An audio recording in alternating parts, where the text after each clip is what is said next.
ഇന്നലെ ആലപ്പി അഷ്റഫ് പറഞ്ഞത് വളരെ ഗൗരവകരമായ ഒരു കാര്യമാണ്. രഞ്ജിത്ത് ഞങ്ങളുടെ ഒക്കെയും തന്നെ മുമ്പിലിട്ട് ഒടുവിൽ ഉണ്ണികൃഷ്ണനെ അടിക്കുന്നത് കണ്ടു എന്ന രീതിയിലാണ് അദ്ദേഹം പറഞ്ഞത്. ഒരു പക്ഷേ രഞ്ജിത്ത് എന്ന് പറയുന്ന മനുഷ്യനെ സംബന്ധിച്ചിടത്തോളം നമുക്ക് പ്രത്യേകിച്ച് പറയേണ്ട ആവശ്യമില്ല. കുറച്ച് ദിവസങ്ങൾക്ക് മുമ്പ് എയറിലായിരുന്നു അദ്ദേഹം. എന്തിന്റെ അടിസ്ഥാനത്തിൽ എന്ന് ചോദിച്ചാൽ ഹെമ കമ്മിറ്റി റിപ്പോർട്ടുമായി ബന്ധപ്പെട്ട് അദ്ദേഹത്തിനെതിരെ വന്ന പരാതികൾ ഒരുപാടായിരുന്നു. മറ്റുള്ളവർക്കെതിരെ സ്ത്രീകൾ മാത്രമായിരുന്നു പരാതിയുമായി രംഗത്തെത്തിയതെങ്കിൽ രഞ്ജിത്തിനെതിരെ ഒരു ബോയ്സും കൂടി എത്തി എന്നതായിരുന്നു ചരിത്രം.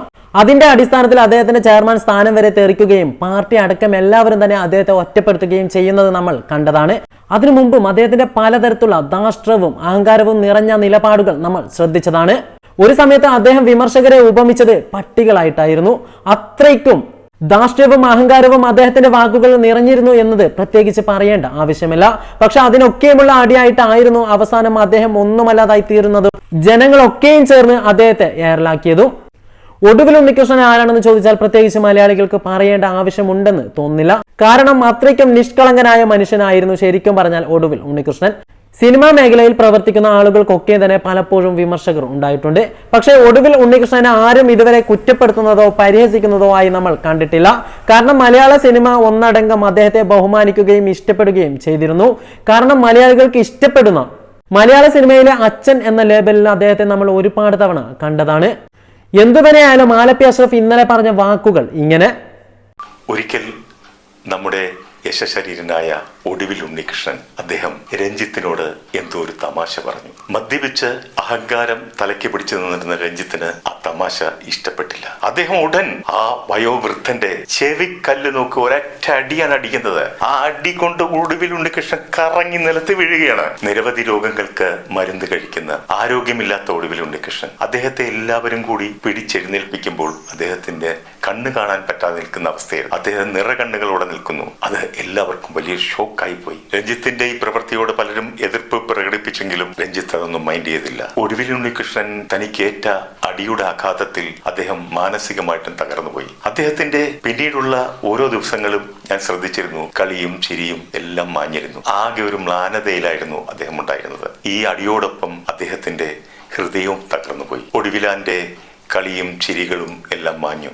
അദ്ദേഹം സെറ്റിൽ വന്നാൽ വളരെയധികം തമാശ പറയുന്ന ഒരാളായിരുന്നു, ചിരിക്കുന്ന ആളായിരുന്നു, എല്ലാവരെയും രസിപ്പിക്കുന്ന ആളായിരുന്നു. അതൊന്നും പിന്നീട് ഞാൻ കണ്ടിട്ടില്ല. അതിൽ നിന്നും മോചിതനാകാൻ ഏറെ നാൾ എടുത്തു എന്നുള്ളതായിരുന്നു സത്യം. ഞാനിവിടെ ഇത് തുറന്നു പറയാൻ കാരണം ഒടുവിൽ ഉണ്ണികൃഷ്ണൻ എന്ന വയോവൃദ്ധന്റെ ആ സംഭവം എന്റെ മനസ്സിനെ വല്ലാതെ വേദനിപ്പിച്ചിരുന്നു. അതായത് 6-ാം തമ്പുരാന്റെ സെറ്റിൽ വെച്ചായിരുന്നു ഇങ്ങനെ ഒരു സംഭവം ഉണ്ടായത്.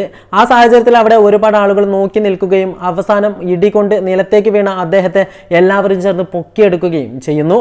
പക്ഷെ ആ സാഹചര്യത്തിൽ അവിടെ ലാലേട്ടൻ ഉണ്ടായിരുന്നില്ല എന്ന കാര്യം വ്യക്തമായി ആലപ്പി അഷ്റഫ് പറയുന്നില്ല. പക്ഷെ എന്തു തന്നെയായാലും ലാലേട്ടൻ അവിടെ ഉണ്ടായിരുന്നിരിക്കില്ല എന്ന് തന്നെ വിശ്വസിക്കാനാണ് എല്ലാവർക്കും ഇഷ്ടം. കാരണം ലാലേട്ടനെ പോലെ ഒരാൾ ഇങ്ങനെ ഒരു സംഭവം നോക്കി നിന്നു എന്ന് ഒരിക്കലും തന്നെ നമുക്ക് വിശ്വസിക്കാനും സാധിക്കില്ല. പല ആളുകൾക്കെതിരെയും ആലപ്പി അഷ്റഫ് ഇതുപോലുള്ള ആരോപണങ്ങൾ ഉന്നയിച്ചിരുന്നെങ്കിൽ പോലും പക്ഷേ പലപ്പോഴും അദ്ദേഹം പറയുന്നത് കള്ളമാണെന്ന് തോന്നിയിരുന്നില്ല. പിന്നെ ഒന്നുമില്ലായ്മയിൽ നിന്ന് പെട്ടെന്ന് ഉയർത്തെഴുന്നേറ്റ് വരികയും മലയാളികളുടെ മനസ്സിൽ രാജകീയ പരിവേഷം ലഭിക്കുകയും ചെയ്ത വ്യക്തിത്വമായിരുന്നു ശരിക്കും പറഞ്ഞാൽ രഞ്ജിത്ത്. പക്ഷെ ആ സാഹചര്യത്തിൽ വളർച്ചയോടൊപ്പം അദ്ദേഹത്തിന്റെ അഹങ്കാരവും വളർന്നു എന്നത് തന്നെയാണ് അദ്ദേഹത്തോട് മലയാളികൾക്ക് അവസാനം ഇഷ്ടക്കേടുണ്ടാവാനും വിയോജിപ്പുണ്ടാവാനും കാരണമായത്. ഒരുപക്ഷെ ഹേമ കമ്മിറ്റി റിപ്പോർട്ടുമായി ബന്ധപ്പെട്ട് ഒരുപാട് ആളുകൾ എയറിലാക്കപ്പെട്ടെങ്കിലും ആളുകൾ ഏറ്റവും കൂടുതൽ വിമർശിച്ചത് ഇദ്ദേഹത്തെ ആയിരുന്നു. കാരണം പാർട്ടിയുടെ പേരിലായാലും മറ്റു എന്തിന്റെ പേരിലായാലും ജനങ്ങളെ വിമർശിക്കുവാൻ ഒരു തരത്തിലുള്ള മടിയും കാണിക്കാത്ത വ്യക്തി ആയിരുന്നു ശരിക്കും പറഞ്ഞാൽ രഞ്ജിത്ത്. ഒരുപക്ഷെ അതിലുപരി അറിയപ്പെടുന്ന മലയാളികൾക്ക് അഭിമാനമാകേണ്ടിരുന്ന കലാകാരനായിരുന്നിട്ട് പോലും മലയാളികൾ അവസാനം അദ്ദേഹത്തെ എടുത്ത് ചവറ്റുകൊട്ടയിലേക്ക് എറിയാനുള്ള കാരണം ഇങ്ങനെയുള്ള പലതരത്തിലുള്ള സംഭവങ്ങൾ അദ്ദേഹത്തിന്റെ ഭാഗത്തു നിന്ന് ഉണ്ടായത് കൊണ്ട് തന്നെ ആയിരിക്കണം എന്ന് തന്നെ വിശ്വസിക്കാതിരിക്കാൻ നിർവാഹമില്ല. എന്തു തന്നെയായാലും ഇങ്ങനെ ഒരു സാഹചര്യത്തിൽ ഒടുവിൽ ഉണ്ണികൃഷ്ണനെ പോലൊരു മനുഷ്യനെ, ഒരു വയോവൃദ്ധനെ അവിടെ വെച്ച് എന്തിന്റെ പേരിലായാലും അദ്ദേഹം അടിച്ചപ്പോൾ അതിനെതിരെ കൈ ഉയർത്തി ചോദിക്കാൻ ഒരാളും ഉണ്ടായിരുന്നില്ല എന്നത് ഒരുപക്ഷെ മലയാളികൾക്ക് തന്നെ അപമാനമാണ്. പക്ഷെ അതും കഴിഞ്ഞ വർഷങ്ങൾ കഴിഞ്ഞിട്ടാണെങ്കിൽ പോലും ഇങ്ങനൊരു സാഹചര്യത്തെ പേരടക്കം വിളിച്ചു പറഞ്ഞുകൊണ്ട്, സെറ്റടക്കം വിളിച്ചു പറഞ്ഞുകൊണ്ട് മലയാളികൾക്ക് മുമ്പിൽ അദ്ദേഹത്തിന്റെ മുഖംമൂടി ഒന്നുകൂടി പിച്ചു ചീന്താൻ സഹായിക്കുന്ന രീതിയിൽ അഷ്റഫ് പറഞ്ഞിട്ടുണ്ടെങ്കിൽ തീർച്ചയായിട്ടും അദ്ദേഹം അഭിനന്ദനം അറിയിക്കുന്നു എന്ന കാര്യത്തിലും സംശയമില്ല.